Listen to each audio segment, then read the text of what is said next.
It's time for another podcast by George. Straight talk, straight from the heartland, that'll have you saying, "By George, I think he's got it." Now, here's George.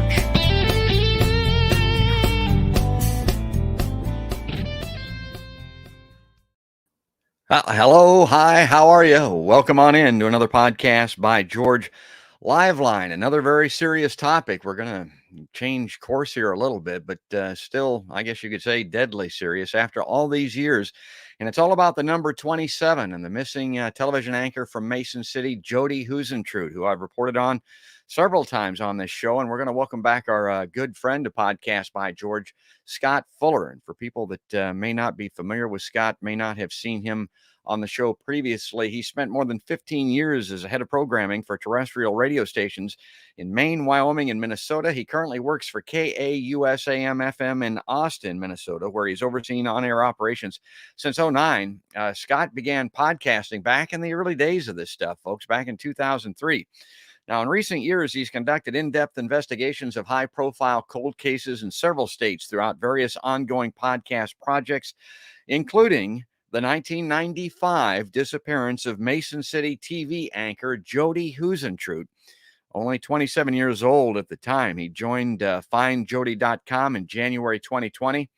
And as I mentioned, I featured her case several times on here, trying to spread the word and make a plea for someone, to come forward after all of this time. And I know the number 27 is significant in a lot of different ways. I'm an old disc jockey, I'm an old radio guy, like Scott is from back in the day. And the number 27 to us folks always reminds me of, Robert Johnson, Brian Jones, folks like Jimi Hendrix, Janis Joplin, Jim Morrison, Kurt Cobain, Amy Winehouse. They all checked out, folks, at age 27. Of course, those were self-inflicted wounds primarily, but 27 is an interesting number. Numerologists refer to it as kind of a magic number.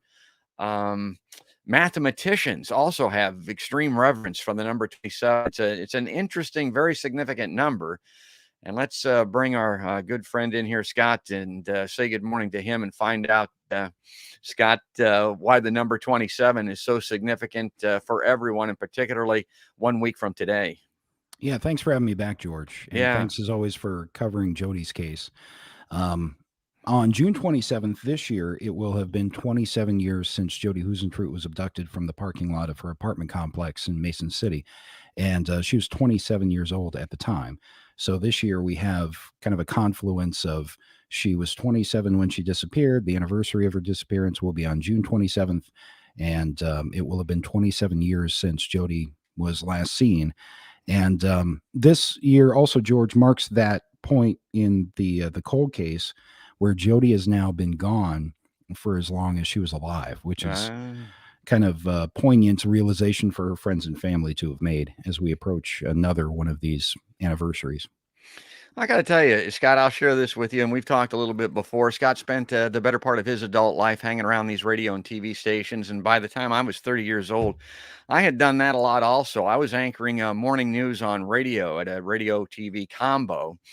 And just to give you an example of why this is always so poignant to me, there was a young woman anchor that would come in and do the TV side in the morning when I was doing radio. I mean, I'm all scruffed up, half hungover, got a, unshaven face and looking like a typical radio guy.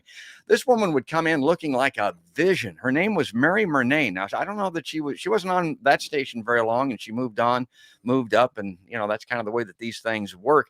But this was back in the era, Scott, of the missing paper boys. This was the Sure. Johnny Gosh, Eugene Martin era. Yeah. And, so I'm driving to work at 3:30, 4 o'clock in the morning to do the radio side. And I'm, checking out the sight lines. I'm looking around because there ain't anybody around that time of the morning. But, I used to describe it as cops, criminals, and delivery people. I'm looking around. And so this woman would come into the station by herself at that time in the morning. And I was thinking back then, this is kind of weird. I mean, she probably shouldn't be out unaccompanied by herself coming into a station downtown like this early in the morning. Ain't anybody going to bother with me, obviously, but they might her. And then look what happened to Jodi Huisentruit. So this case has always really struck home with me. Let me bring up a couple of graphics here. I want to get going on this number 27 and the case because Scott's all knowledgeable about this. There are 27 facts associated with this case that I want to take a spin through. We're not going to make it through all of them, probably. I'm going to start here with this billboard, this campaign. We talked about this on the last show, Scott. These went up in Mason City. Did these billboards generate any interest up there? Did you get any new information or leads, or did anybody come forward with anything because of the boards? They have. Yeah, we have the billboard tip form there that's a unique URL just for the billboard so that we can kind of gauge what the information comes from. And we've gotten some tips through the billboards. The reason primarily, aside from generating information, that we persist with the billboards in Mason City, and they're not free. So some of our donation dollars has to go in that direction. But part of the reason is to keep Jodi's name in the community, to keep her face literally in the community.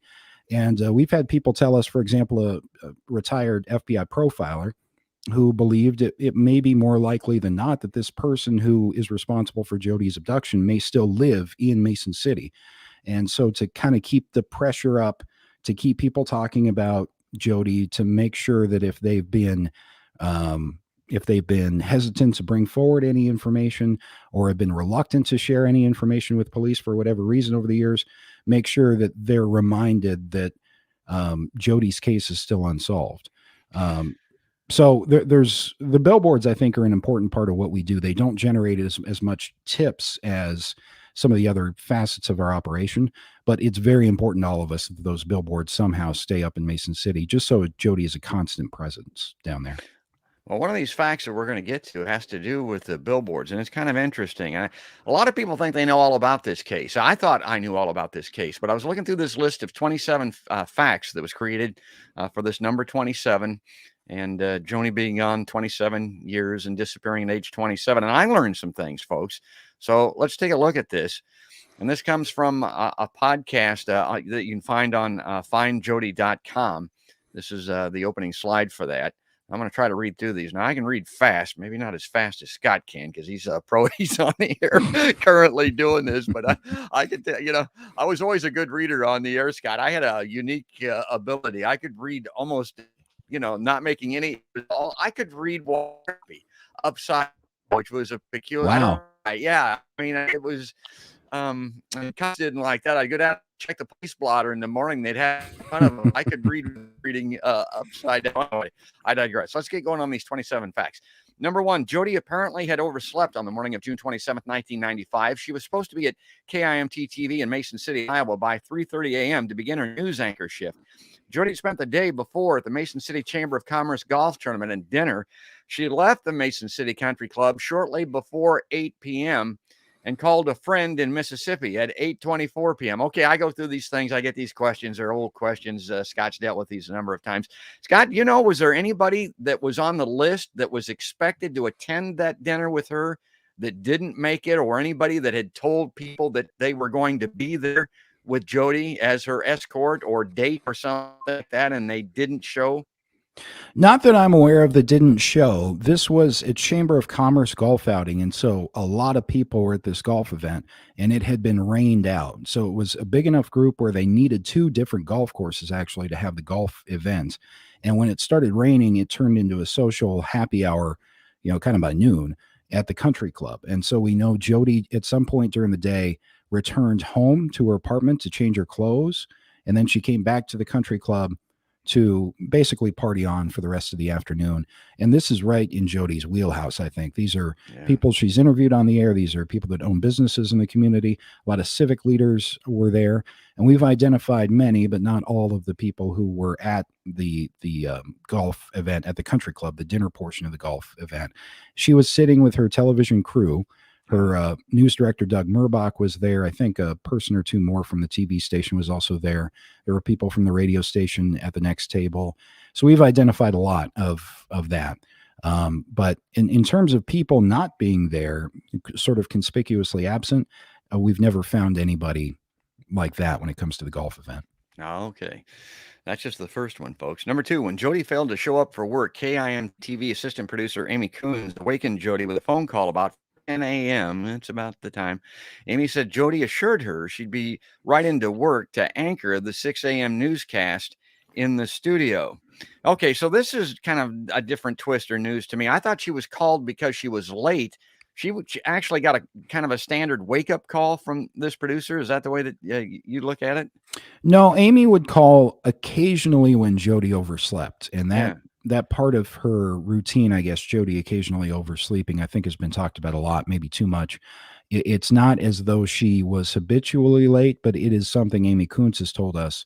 It's something that would occasionally happen, and when it did, Amy sort of would give that wake up call to Jodi, Oh, and okay. we've seen differently over the years what time that call was made from Amy, and she's having a hard time recalling all these years later within a minute what Sure. time she called, but it's either 3:50 or 4:10, sometime in there when Amy called Jodi for the first time. I lean more toward 4:10, and then Amy actually tried calling back several other times when Jodi hadn't arrived, and she didn't answer the phone. Jodi didn't answer the phone because presumably by that point the abduction had already happened in the parking lot.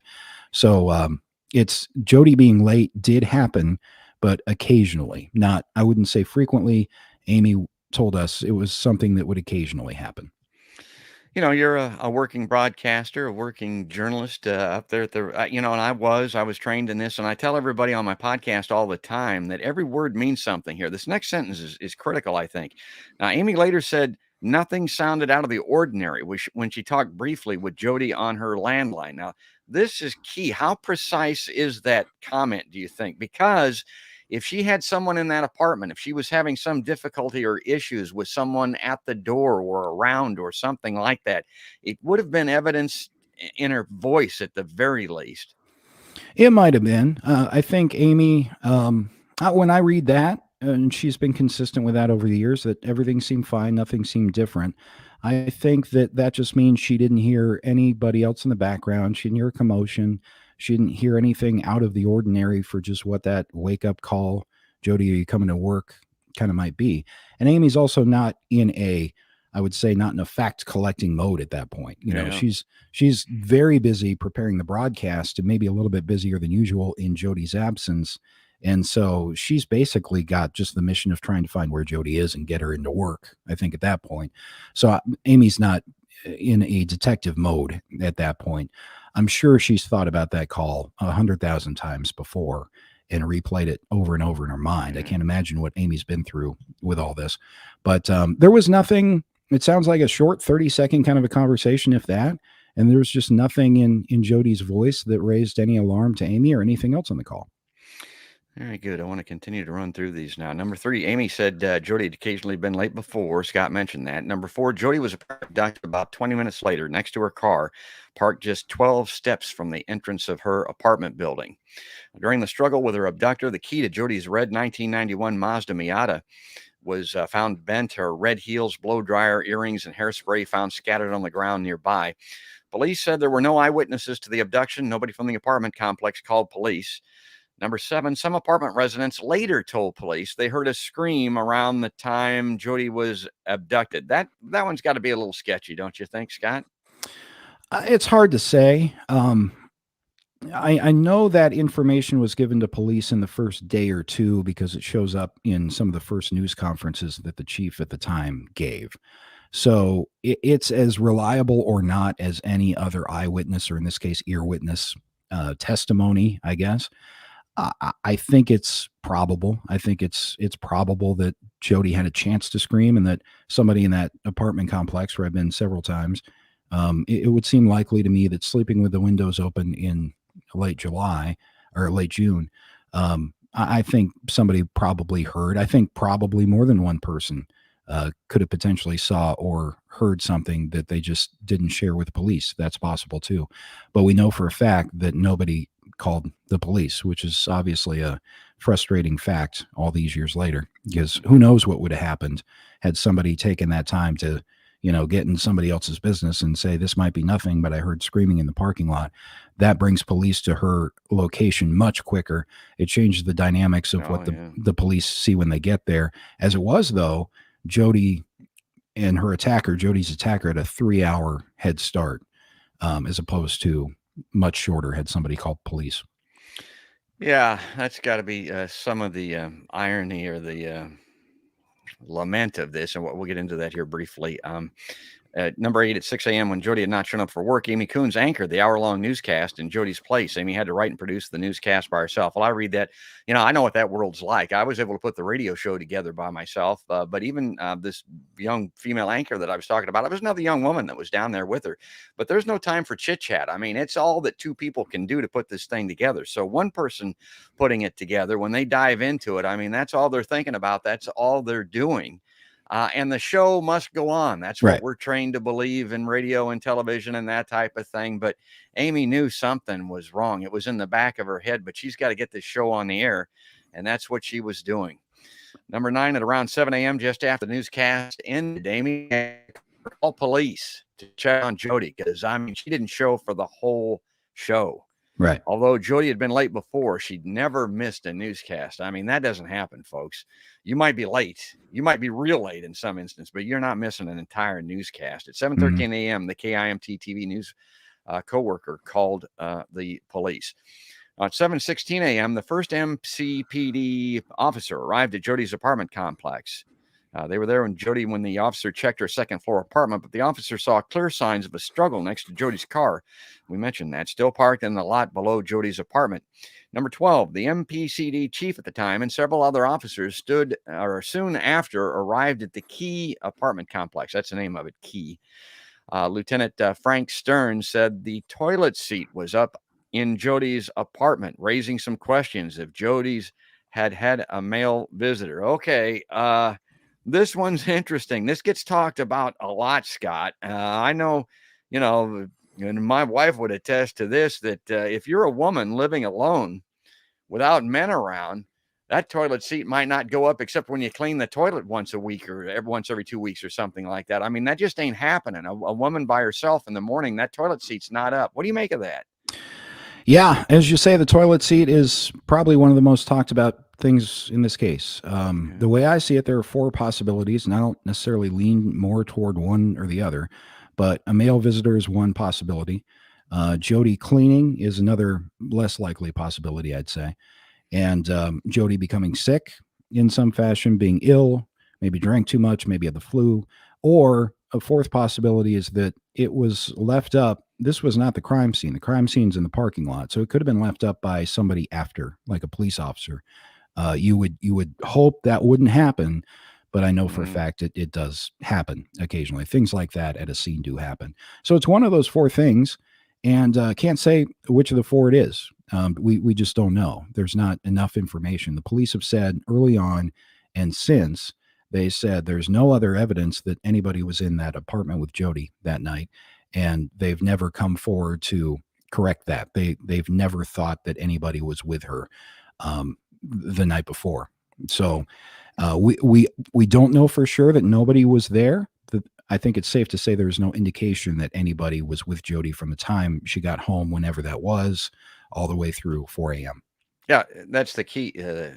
No pun or irony intended there. The key to that, no evidence, no sign. That doesn't mean that it wasn't so. Right. It just means that there was no evidence to make people believe that. Okay, let's go to this next slide here. Number 13, with very little forensic evidence found at the crime scene. Now, you've talked about this before, even though we see that photo, and I may have it here and show it a little bit later of the key, the shoe on the ground and that type of thing. As far as forensic evidence at a crime scene, there wasn't a lot to go on here, correct?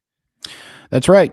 We have the items of Jodi's in the parking lot. Missing from that would be her wallet, everything Jodi was wearing, her clothing, and whatever else she had in presumably what was like a tote bag that also was never found either.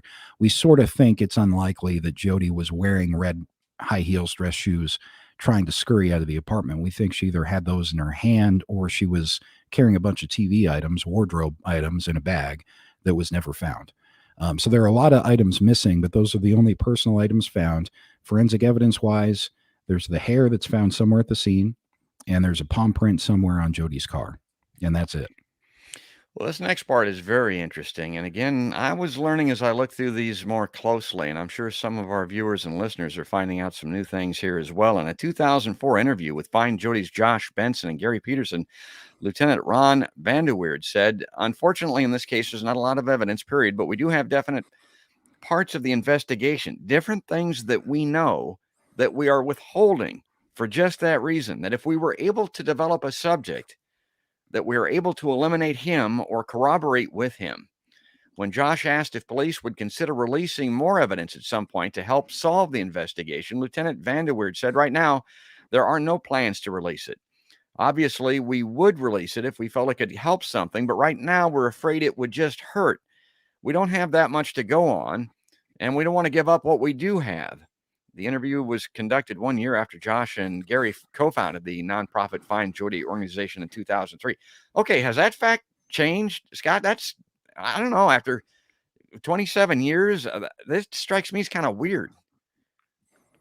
Yeah, it's a strange statement in 2004, looking back now, many years later, because they haven't released any additional information in terms of what he seemed to be alluding at in that quote that I can think of. So that could be that the thinking is not changed at all, and they're still holding on to whatever they would call guilty knowledge information, something only the perpetrator would know, or some kind of physical evidence. Maybe it would all be just speculation on my part, though, because it doesn't appear that has changed. That thinking, MCPD is still very tight with the facts that they do have. They've made comments like that one over the years in terms of there's not a whole lot to go on, even more recently. So it doesn't seem like there's a whole lot there, and there might be a thing or two that we don't know about that police are still hanging on to, but obviously we don't know.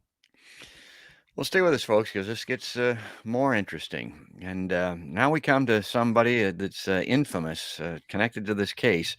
Jodi's friend, John Van Cise, and two other men arrived at the Key Apartments that morning while police were on the scene. Okay, maybe this is something that everybody knows. I didn't know. What was he doing with two guys? What's that all about? Oh, that's a bit murky as well. But the people he was with were a friend of his who he called, according to this friend, received a call from John Van Cise at home and asked if he was going to work that day, which he thought was an odd question because he knew, John should know I'm always going to work. And this friend of Van Cise's was very ritualistic in that he had a set routine. He had the same breakfast from the same gas station every day.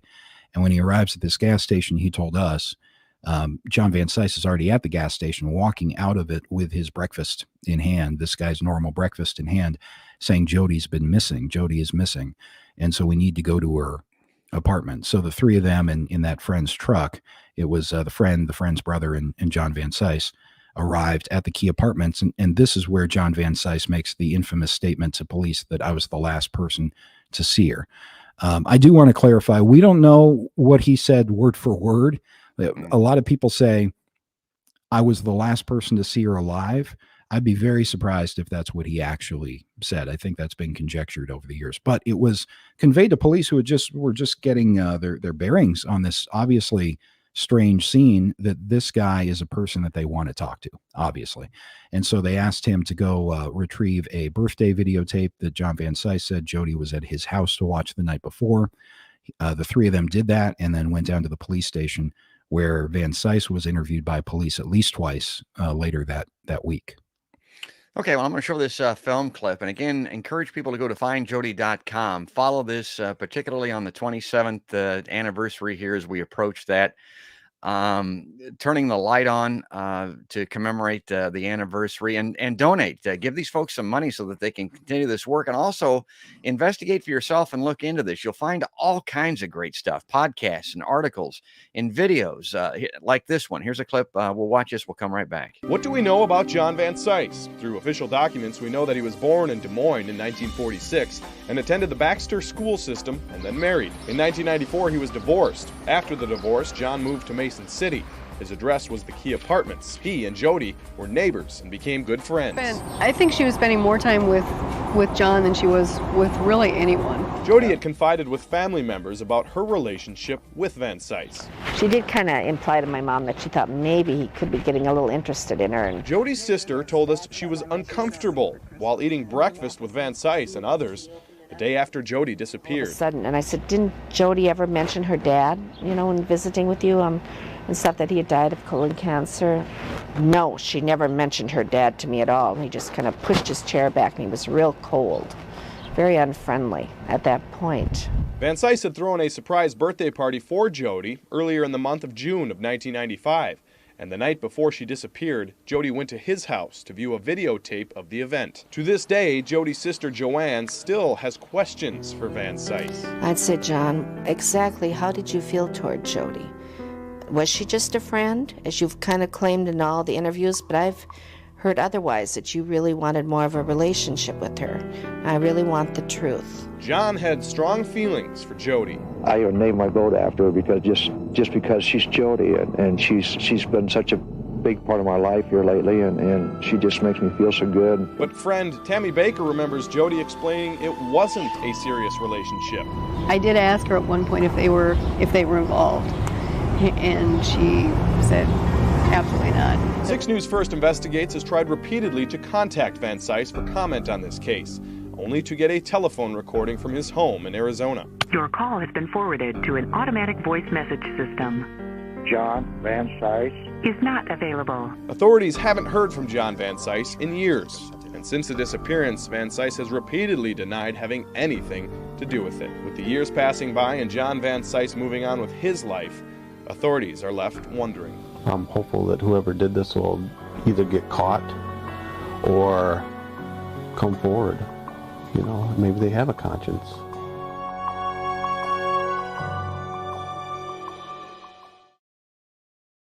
Okay, so I mean, things change, things get updated. That's an older clip. I know you've seen that a number of times. Scott, is there anything here that needs to be updated that we need to be aware of since that was first shown?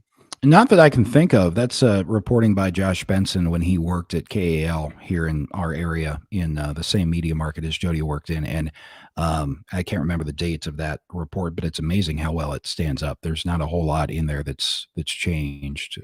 That's why it's still on the site. That's pretty accurate for that reporting.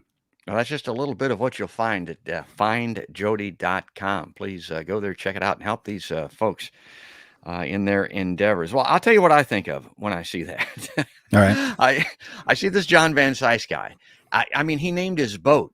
I don't know if it ever got painted on the side of it, but he named his boat after Jodi. I mean, this man obviously was quite taken with Jodi Huisentruit. So, okay. What's he been doing? What did he do? Did he really, how much has he done? Did he do everything? I don't know, myself, I would go out and look around. I would be talking to everybody that I knew. I would be feeding stuff to the police department throughout the years to try to help in any way that I could. But my take on this is the guy kind of picked up, went down to Arizona, and he's just kind of out of it. Is that the way it is? I see it a little bit differently. You can look at John Van Cise's behavior after Jodi disappears one of two ways, and that sort of depends on whether or not you think he's involved. If he is a friend showing concern, or is he a suspect trying to insert himself into the investigation? So I could see it. I could see it either way. But I know that this is what I think about John Van Cise these days, I guess. This is a very tragic situation in just John Van Cise, one way or the other, because either he had some involvement and has not been arrested over 27 years, or he had nothing to do with it and his life was essentially ruined by the public speculation and suspicion about him. And that would be just another layer of the tragedy. So I don't like to, in these cases, look at people's behavior and use that to try to determine whether or not they might have some involvement in the case. I think you have to evidence your progress in the case. So what facts, what evidence is there to move us in the direction of somebody in Jodi's case? Not necessarily seems like a creepy guy on TV and he was significantly older, therefore he must have done it. I think that's lazy, and I think that's that has the potential to ruin lives, that kind of speculation. Oh, sure. All right, good. Well, that's well said. Let's continue here. Let me pick this up and see if I can get to some other things here. Jodi spent the weekend before she disappeared, June 23rd and 25th, on a water skiing trip to Iowa City with Van Cise. Her good friends, Annie Cruz and Tammy Baker, and Van Sice's son, Trent, was a college student in Iowa City at the time. The group stayed at Trent's apartment. Tammy shared a bedroom with Jodi. She and Jodi met several years earlier when both were working as reporters in Iowa City. The previous weekend, June 17th to the 18th, Tammy stayed with Jodi at her Mason City apartment. Tammy says they spent time with John Van Sice and other friends in Clear Lake that weekend, boating and dancing. Number 17, Jodi's last entry in her personal journal, she kept a journal, was dated the previous Sunday, June 25th. Jodi wrote about how much fun she'd had water skiing on Van Sice's boat that weekend. Van Sice named the boat after Jodi, as I mentioned, although her name was never actually painted on it. Van Sice, who was 22 years older than Jodi, later told the media he took a polygraph and passed with flying colors. Okay, I look at that. Oh, that's what he said. Did anybody else say that, or what's the deal with the polygraph? I think police have said he was polygraphed. It took a long time for them to acknowledge that. We know of at least 3 people that have publicly been confirmed by the police to have taken a polygraph, and we've talked to people off the record who have been polygraphed, and there are several of them. So many people were polygraphed in Jodi's case. The passing of the polygraph, I honestly am not sure police have ever confirmed that. But that's what John Van Sice said, that he was polygraphed and that he passed. Number 18, a copy of Jodi's 84-page personal journal was mailed anonymously in 2008 to a reporter at the Globe-Gazette in Mason City. A police investigation revealed it was sent by the wife of former MCPD chief David Ellingson. Cheryl Ellingson previously worked for the newspaper, but no motive was ever given for why she sent the journal to her former employer. Well, she had some ties there. She might have been a journalist, or wanted to be anyway. I could see where there would be value in it. But any other significance other than that you can read into that, Scott? It's so weird. It's super weird. We've reached out to Cheryl Ellingson, and one of our team members actually got her on the phone, but was pretty much hung up on right away. And she's never come forward with a motive. She might have told the police. The best speculation I guess I've heard is that she might have just thought it important to keep Jodi's case out there, and maybe was advocating for Jodi in that way. So it's strange, as you mentioned, she's got these connections to the place where she used to work, which happens to be a news outlet. On the other hand, she's the wife of a police chief, and spouses of law enforcement know the rules when it comes to that kind of thing. That's evidence. That's it's direct evidence from the case file that should not be out in the public. So why would the wife of a police chief breach protocol in such a drastic fashion? That is still a mystery. The whole journal thing is too bizarre for Hollywood, and we've never gotten to the bottom of what she was trying to do or why she mailed it. It is bizarre. 2 federal grand juries have reportedly been convened in connection with Jodi's case. No indictments were handed down by either grand jury. They're secret, folks. A friend of Van Sice, LaDonna Woodford, said she testified Van Sice was home when she called him about 6 a.m. on June 27th, 1995, and they went for a walk in the neighborhood. Now, this was something else that I was not aware of that I learned about. I mean, it would take, I don't know, it's hard for me to believe that anybody could commit the crime that we're talking about, be at home at 6 a.m. and go for a walk in the neighborhood. That's a pretty compelling fact there, Scott. It is. And we've never found any reason to doubt that walk happened. There's nothing indicating, I'm sorry, that it didn't happen. Yeah. I should clarify. There is no evidence that walk didn't happen that we found. And LaDonna Woodford says she testified in front of a grand jury, says she called at 6 o'clock on a landline and John was at his home. So it doesn't completely alibi John Van Sice, but as you point out, it would be difficult for someone to commit this kind of a crime at 4:15, 4:20 in the morning and be at home following whatever happens next about, an hour and a half later. So that's an interesting wrinkle that was only added more recently, a couple of years ago, when LaDonna Woodford finally went public. She had never talked about this publicly prior to a 48 hours broadcast, which I think was 2018, 19, around there. And before that, nobody outside the investigation had known about that either. I read that one. Wow. Number one, you don't call many people at 6 o'clock in the morning. I thought that was odd, but if you're used to taking early morning walks with somebody, you might, I guess. And that's early even to go on an early morning walk. That's a wowzer to me. That was strange. Yeah, LaDonna had told me that they were in sort of an informal group of people who would walk together, and there was another woman who was supposed to walk with them on that morning who didn't end up going with them either. But it was pre-planned. It was something that it was not cold calling him at 6 a.m. saying, "Do you want to go on a walk?" LaDonna told me that it was something they had planned from the day before, and it was something they regularly did. And the way she described it to me, that walk was pretty normal. John sounded like he was a little bit groggy when he picked up the phone, LaDonna said, but she got him outside and they went on probably a 45-minute walk, and nothing seemed out of the ordinary to her. Oh, I think that's compelling. That's compelling stuff. Okay.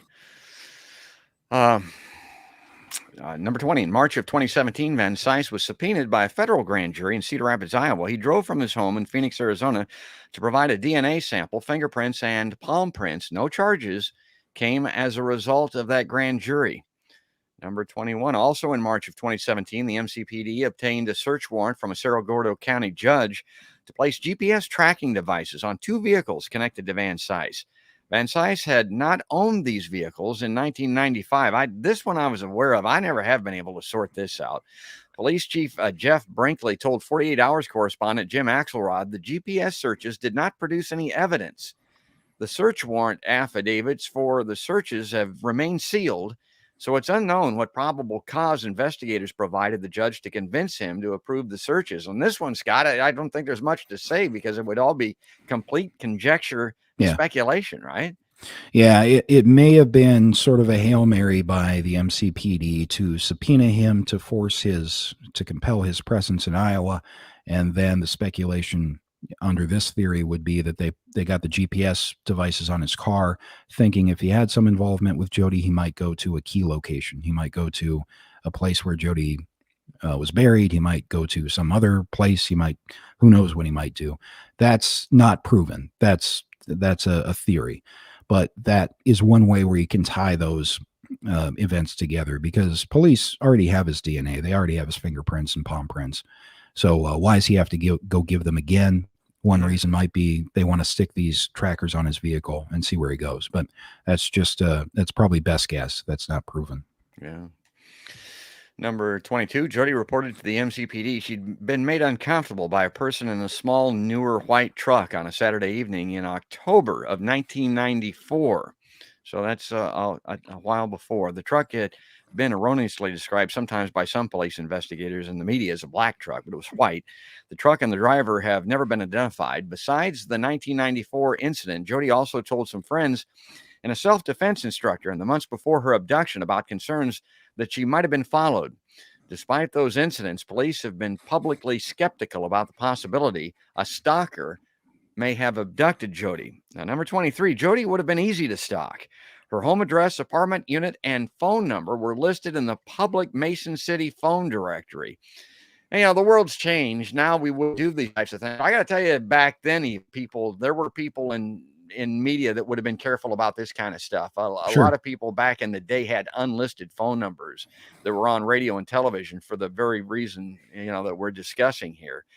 So she also had the same work schedule every day and frequently talked about her social and community event plans while she was delivering the news. Well, she can't be blamed for that too much, Scott, because a morning show was kind of a, sit down and have a cup of coffee with friends kind of a format thing. And that would have been a part of this, right? Yeah, but it would, if you're of that mind, to stalk her, all those things combined make her a very high-risk victim. Normally, a high-risk victim would be somebody who's involved in drugs or abusive relationships, maybe. Jodi is not involved in any of that, but she is high risk because of her job and because of how public her schedule and her persona and her location and contact information is. All right, so this is a fellow that we've talked about on the show before, a convicted serial rapist up in Minnesota. Tony Jackson was living just 2 blocks from KIMT TV in Mason City, Iowa, at the time that Jodi disappeared. Another convicted sex offender, Tom Koskradin, I'm not familiar. Yep. Yeah, not familiar with him, Scott, was also in the general area. Both men were interviewed by Mason City investigators. Both men denied any involvement in Jodi's disappearance and were ruled out by police. Now, this Koskradin guy passed away in January 2022, and Tony Jackson had a moment of fame on an ABC show that was on recently and that type of thing. But I don't have very high hopes for the Tony Jackson connection picking up anything, at least on him coming forward on anything. Do you think, Scott? No, I mean, I guess the only thing you could do is to get some kind of immunity or some kind of benefit to Tony Jackson, and that would have to be agreed to, obviously, by the prosecutors down here, and then the family, you would hope, would sign off on something like that, or be asked to sign off on something like that, and then bring it up to him and give him his 15 minutes of fame and give him 10 years off one sentence or immunity from anything related to Jodi. That's not anything that the county attorney down here has expressed interest in doing. And we should point out, Tony Jackson was eliminated. I mean, practically eliminated by the Mason City Police Department many years ago now. So he is somebody who I think is capable of having done this to Jodi, just based on what we know he did, what he was convicted in court of doing shortly after in Minneapolis, a series of rapes there. But we don't know if he was in the parking lot that morning. And one thing about this research that we do for Find Jodi, it's amazing how in one town you can find so many very bad people, and Tony Jackson was one of them. But that's not enough. They have to be there in the apartment that morning, and there's no evidence Tony Jackson was involved other than the circumstantial sort of reporting that was done by Caroline Lowe, who did some amazing work on a possible link with Tony Jackson after she got a tip from law enforcement that, hey, this guy used to be in Mason City. You might want to look at him for Jodi. But anything beyond that would stand up and say court, we're not aware of when it comes to Jackson. Yeah, I'm amazed at the potential possible connections in Mason City. It's not a big town, folks. I mean, we're talking about a smaller city up in northern Iowa, kind of out there. And it's cold in the winter. Boy, I'm telling you, the people that are there are usually pretty dedicated, and you think of them as hardworking members of the community and that type of thing. These connections are really amazing when it comes to Mason City. All right, number 25, a Find Jodi billboard in Mason City. Now, this was news to me. This is interesting. Meant to help generate leads. We were talking about that at the beginning of the show. One of those billboards that findjodi.com is behind. It was vandalized on New Year's Eve 2019. The name of a retired investigator and the words machine shed were spray painted on the board. Now, a lot of stuff is bizarre in these 27 facts, but I thought this one was really bizarre, Scott. It's right up there, yeah. How would anybody have the name of a retired investigator? I guess, was there a lot of news coverage with this retired investigator's name? People in the community that were following the news would know? Okay. So, I mean, it's a small town and it's a small police department. And so this particular investigator who had just retired or retired after this, I believe, he put a lot of people away. He was involved in a lot of prosecution. So one theory might be that he had a grudge against somebody had a grudge against him there. Theory might be that it was a hoax, basically. And some people obviously looked at that and said, is this a clue? Is this an indication of something having to do with Jodi's case? But as it says there too, George, we were able to, through files that we requested from MCPD, we determined that they looked into this for a total of 4 days, which I think shows you it was being treated as the on the book crime that it was, a misdemeanor vandalism as opposed to maybe tying into a much larger unsolved case. So I think I think MCPD took what they could. They got some security footage and they went where they could with it. And somebody, I think, determined it was probably not related to Jodi's case. And so they basically closed the billboard thing as its own separate case. Okay. All right, we're almost through the list here, folks. Number 26. Almost 27 years, that's when this list was created. We're coming up on that 27-year anniversary, folks. Since Jodi was abducted, Iowa's highest profile unsolved case remains a mystery. Jodi is still missing. No one has been charged with abducting her, and her family and loved ones mark another year with no Jodi, no answers. Number 27. The last and final. Jodi was declared legally dead in 2001 on June 27th, 2022. That's 1 week from when we're recording this, folks. Jodi will have been missing 27 years. That is the same number of years that Jodi was alive. And Scott mentioned that when we started off. Now, here maybe is the most important part of all of this. If you have information about Jodi's case, you can reach the Mason City Police Department at 641-421-3636. I'll read that again. You can see it on screen if you're watching the video. 641-421-3636. Or you can share information with the Iowa Department of Criminal Investigation, the DCI, at 515-725-6010. Or via email at dcinfo@dps.state.iowa.us. Now, you also can reach Scott and the team at findjodi.com. Their number is 970-458-JODI. 458-JODI, which comes out to 5634. So those numbers are 970-458-5634 or via email. And this may be the easiest of all, team@findjodi.com. Okay, so maybe if we have time, I'll show something else here that I've got in the hopper. But the porch light thing, I talk about that a little bit as we come up on the key date. Yeah, so on the 27th, we're going to have an event in Mason City itself in front of KIMT, the TV station where Jodi worked, and we're going to have some of her friends and people that knew her in life, former colleagues.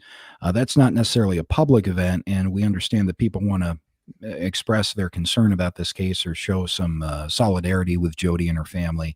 And so again, this year we're encouraging people to leave a porch light on for Jodi and use the hashtag if you want to post on social media, lights for Jodi. And that's just a way that we thought of, that no matter where people are, they can take some kind of small action to show that they have some concern about this still 27-year-old case. I had a couple of questions for you, because this isn't the only cold case, the only situation somewhat similar to this that you've investigated over the years. And I was thinking about it when they found that body in Lake Mead and people started talking about Jimmy Hoffa and people that have just disappeared, from the face of the earth. How often does that happen, do you think? Are there any statistics on that, and where someone is actually successful in concealing a murder by hiding a body successfully? Is that extremely rare, or is it more common than we might think?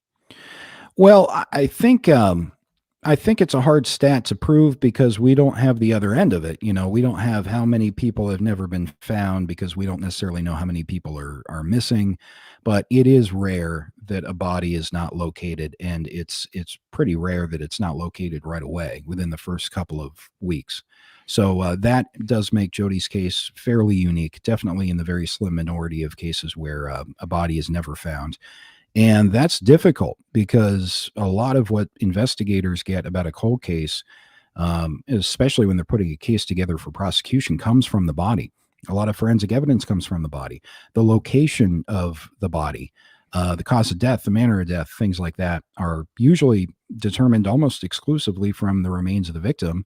And we're missing that in Jodi's case.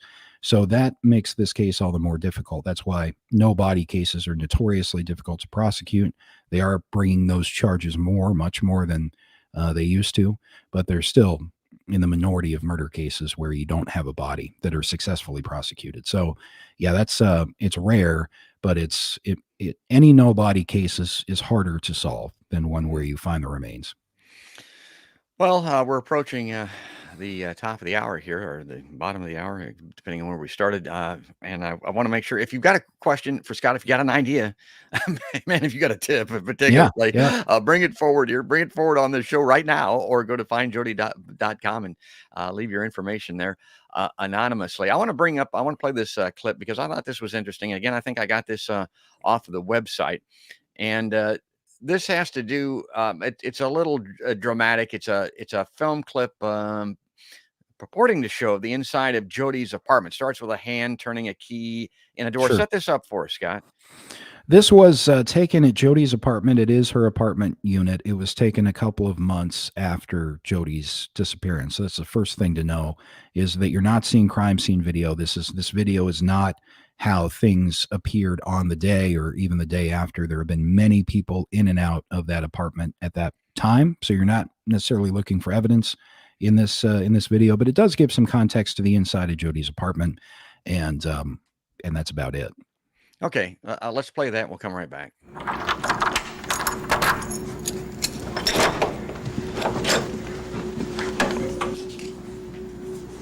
mean, clearly this is a woman that was just headed out to work.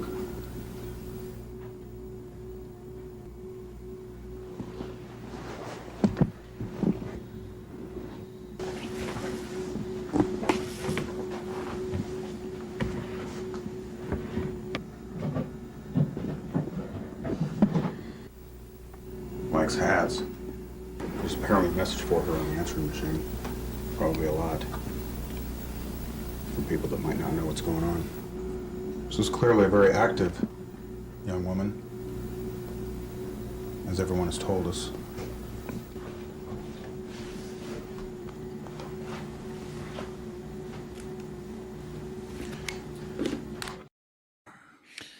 Yeah, so I mean that's very sad and kind of eerie also to look inside of the world of Jodi Huisentruit, although that's not exactly the way that it was found at the crime scene. That is the inside of her apartment. Now, Scott, since then I've heard some reporting that there were a couple of beer cans or something found in a sink that are not seen in that video that was not talked about originally. Did that pan out?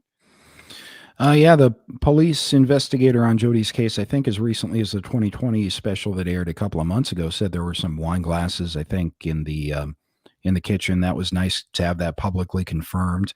But there were two, I guess, wine glasses. Didn't say much about had they been drunk from, or one of them had. But as I think he points out in the special as well, that doesn't necessarily mean they were out there from last night, from Monday night.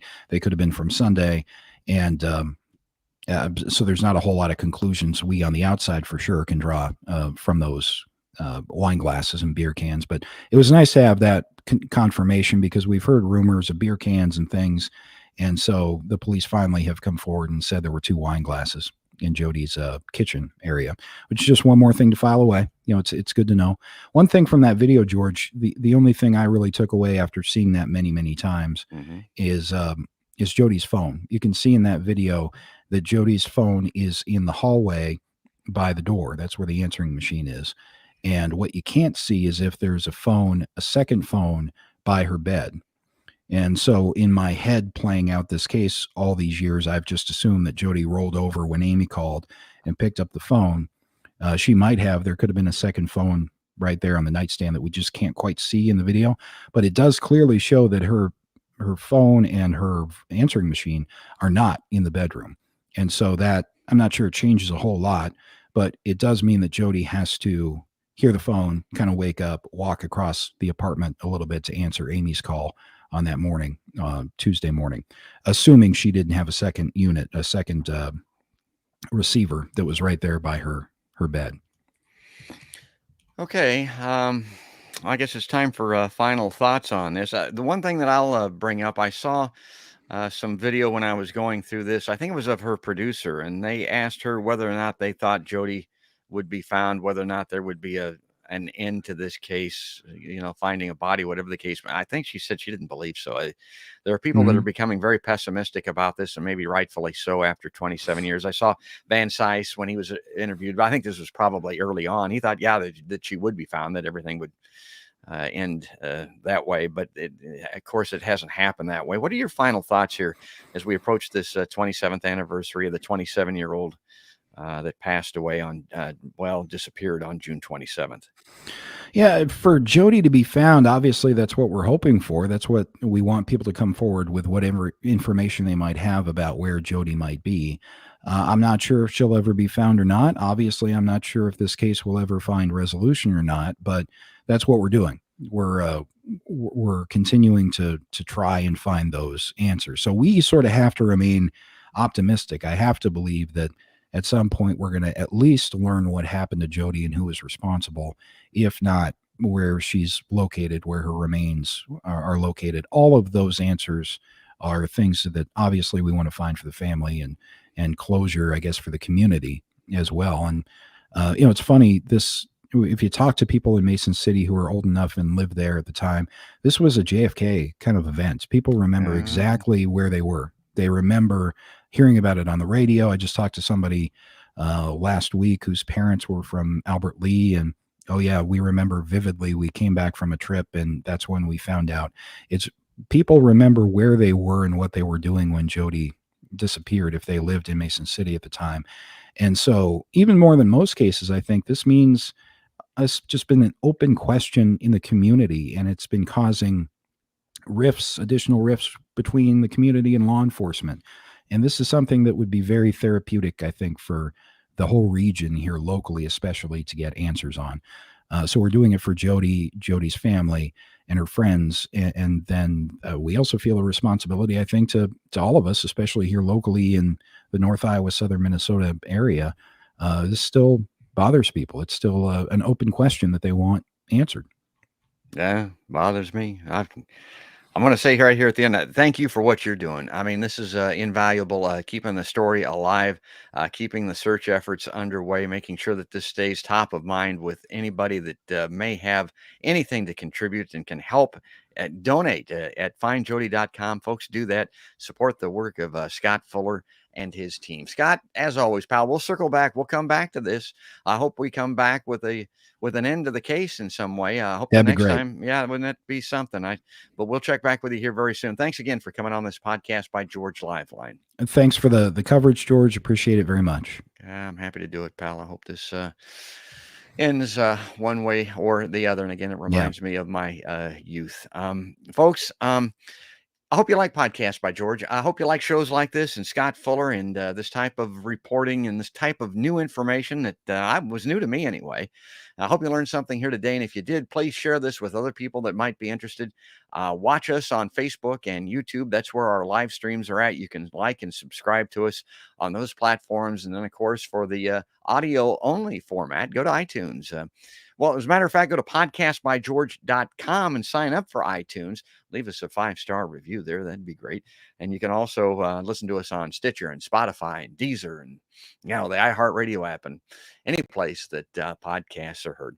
But that's going to do it. That's going to wrap it up, folks. That's all there is. And there ain't no more. That's another podcast by George.